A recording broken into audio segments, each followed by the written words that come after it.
We're joined now by Wendy Davis, former state senator and current Democratic congressional candidate. Welcome. Thank you. Glad to be with you. So you're appearing at TribFest on a panel, and the panel is called the Democratic Do-Over. What's that about? It'll be featuring candidates who have run for office before, talking about, I guess, what we learned from past experiences, why we're running again. And I think, a question a lot of candidates get asked who have run and not met the goals that they set in front of them, why do you think you can do it this time? And we certainly do, and I'm super excited about this particular race. Yeah, for those of you that don't remember, Wendy Davis ran for governor in 2014. Right. You had a lot of momentum when it started out, but you ended up losing by double digits to Governor Abbott. What do you think about you've learned since then, and what are you going to bring differently to your campaign now? Yeah, that was a tough climate, let's face it. But, where we find ourselves today, we have so many people who are feeling like Washington, D.C. is just not listening to the lived experiences, their real life concerns that they have, whether we're talking about healthcare, whether we're talking about the environmental concerns that they have, the ability to afford a living, the ability to retire with security after a lifetime of hard work. And as I've been traveling the district, and now that I have the perspective that I have as a grandmother of a 3- and 1-year-old granddaughters, I feel, as so many other people are feeling, that the stakes are higher than they've ever been before. And it means a whole lot to people to have you coming out to their communities, talking to them about the issues that are top of mind and top of heart, and simply letting them know that you will be an ear and you will take what they tell you to Washington and make it your fight. And I think too often people are feeling that the fights that are happening there just aren't reflective of the things that really matter to them. Yeah, running for a seat that's going to be in Washington and representing, a specific group of people in Texas instead of the whole state, which you would have as governor, is a lot different. What really drew you to the Congressional District 21 race? Well, interestingly, it's really a microcosm of the state as a whole. It has the vibrant urban communities in San Antonio and Austin. It has some of our ex-urban areas, Hays County, for example, a very fast-growing suburban area or ex-urban area of Austin. And then it has the beautiful Texas Hill Country, where we have the traditions of the rural resident, but also so many people who have moved out there in their retirement to have the kind of quality of life that they always dreamed about having in retirement. So it's a mix of really young people. It has West Campus, of course, where so many of our UT students live. It has so many of the students that attend Texas State University and where they live. It has students who go to UTSA. But then it has the older community as well. And for me, it is the perfect not only challenge, but also opportunity to try to figure out how to make sure that I'm going to be a voice for all of those interests, many of which thread together, but some of which are very unique as well.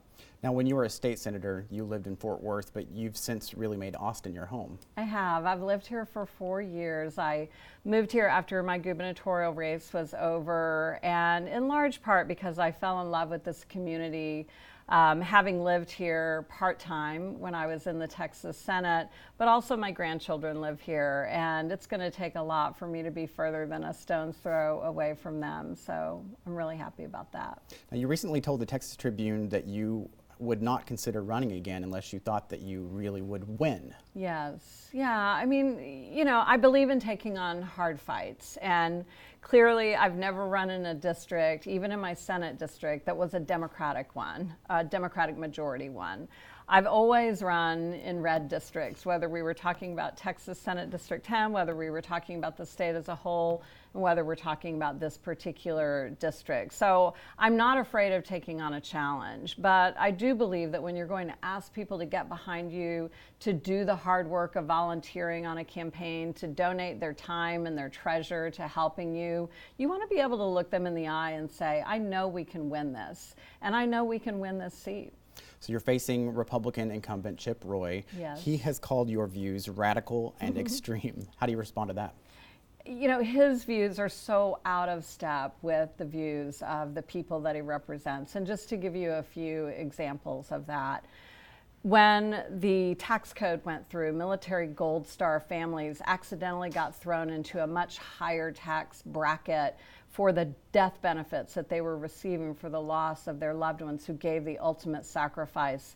And the entire Senate and every member of the House, with the exception of 3 people, came together to unwind that unintended consequence and to move them back into a lower tax bracket. Chip Roy voted against military Gold Star families in that. He was a single block to the $19 billion Hurricane Disaster Relief Fund, $4 billion of which was headed to Houston. 3 weeks later, when it finally did come to the floor after he blocked it procedurally, he voted against it. He voted against universal background checks. He voted against the renewal of the Violence Against Women Act. And in so many of these instances, he's one of only a handful of people. And it demonstrates that not only is he not in touch, obviously, with trying to come to the middle and work with Democrats, but he's out of step with his own party, because in instance after instance where the vast majority of Republicans and Democrats agree, Chip Roy is on the outside of those votes. And if he's on the outside of the vast majority of people who are elected to serve us in Congress, he's clearly out of line with the vast majority of the people who live in this district. I believe people want to make sure that their kids have a good education, that they're healthy, that they're safe when they go to school, that they have the capacity to earn a living wage, and that they can retire well and not fear that Medicare or Social Security are going to be stripped away from them.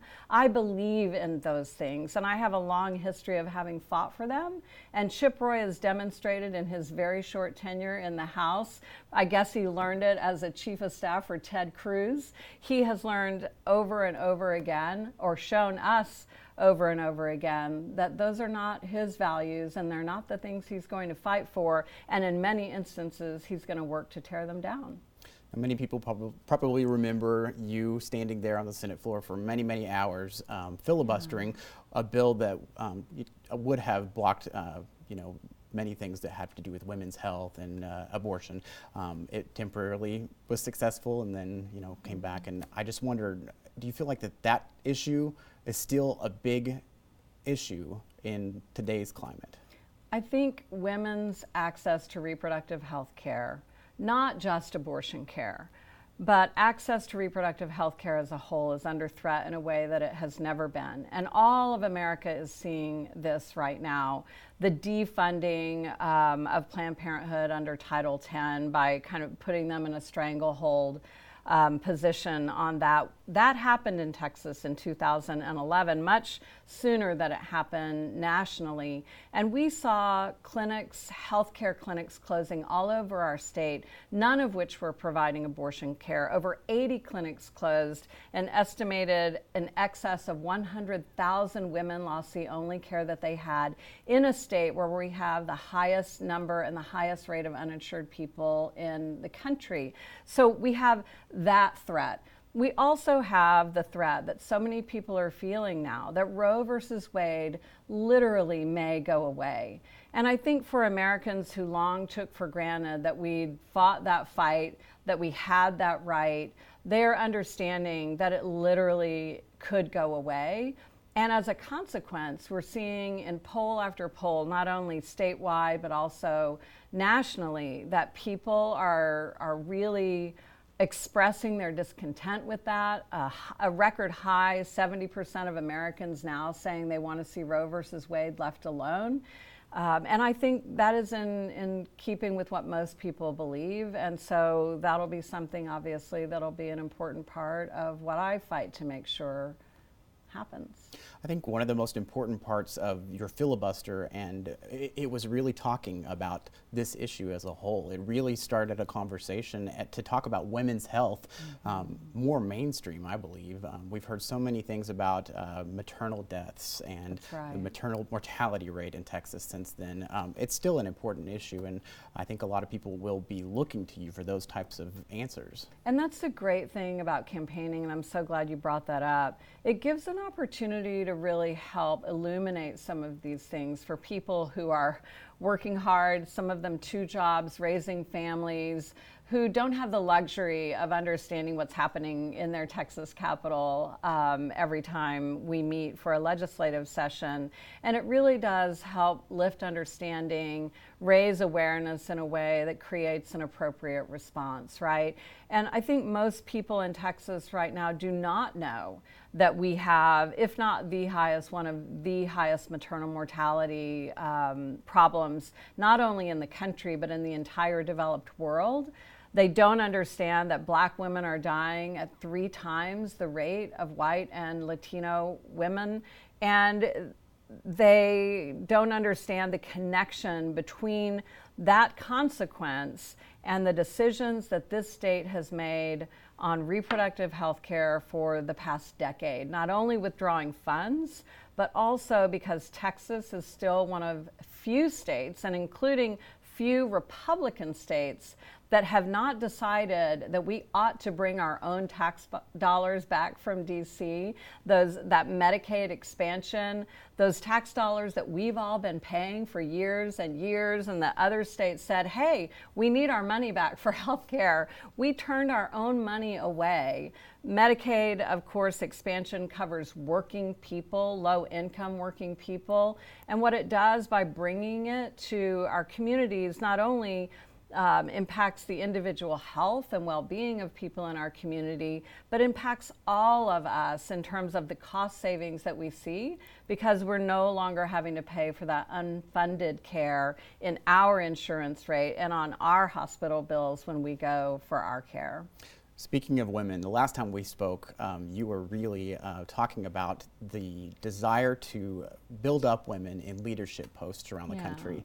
Talk to me about how that's gone for you. So for the last 3 years, I've had the privilege of leading an organization that I founded, Deeds Not Words, built around the premise that talk is cheap and that we need to see action on things that really matter to us.